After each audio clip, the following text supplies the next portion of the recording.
One hand in the air. Okay. All right. Does anybody know what it's like not to have control over your own body? Mm-hmm. Yeah?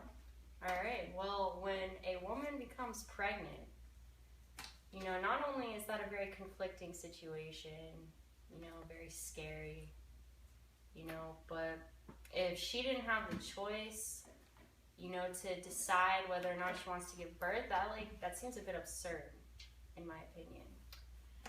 And so today I'm going to be talking to you guys and trying to convince you about the fact that, women should be able to choose whether or not they want to have an abortion. And my arguments for that are being that legalizing abortion has shown to positively correlate with decreased crime rate. Also, sometimes women don't even choose to have sex, and they end up having to deal with the consequences anyways. And people should have rights to their own body. So, I know that this topic can be considered offensive to some, so I apologize ahead of time. So, let me go to my first topic. Does anyone know, well, I'm sure everyone has heard of Roe versus Wade. Well, PBS.org says that Roe versus Wade was a decision made by the Supreme Court in 1973, ruling that women are allowed to abort a fetus until the end of the first trimester. And the crime rate in the 90s actually dropped significantly. And John Donahue of Stanford University and Stephen Levitt of the University of Chicago say that this is possibly due to the fact that women were not giving birth to children who would have been born into neglectful, impoverished homes, and it's assumed that these were the type of kids who would grow up committing the crimes. So that is that. All right. Now, let's move on to another touchy subject to tie into this touchy subject. So,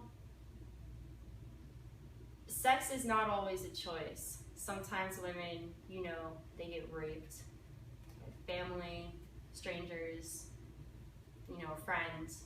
It happens. And, sometimes they are left with the consequences. They become pregnant, not because, they wanted to, or had any desire to even have sexual relations with the person who got them pregnant. It just happens. And to be stuck with that reminder of that traumatic event, I don't think that a woman should have to deal with that. If she, doesn't want to have to deal with the fact that she was raped and is now pregnant and, doesn't want to give birth, I think that is, a logical solution. She shouldn't, have to deal with the consequences of something that was not her choice nor her fault.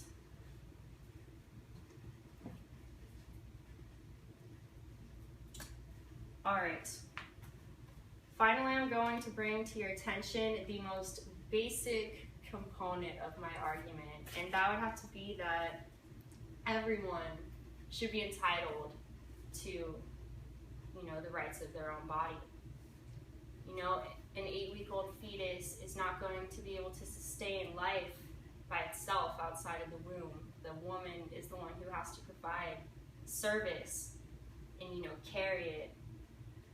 So I don't think that, dividing cells that are a few weeks old, should keep a woman from being able to, live her life how she wants to live it. If she wants to keep it, that's, that's fine, but, I don't think that she should be obliged to, have this be a part of her life if she doesn't want to, especially since it's her body, and sometimes, women are scared to be pregnant. You know, they're scared to give birth, and I don't think they should have to go through with it if they don't want to. So that's what I have to say about that. All right. So now I've gone over with you my 3 arguments. The first one being that, you know, legalizing abortion has shown to positively correlate with decreased crime rate.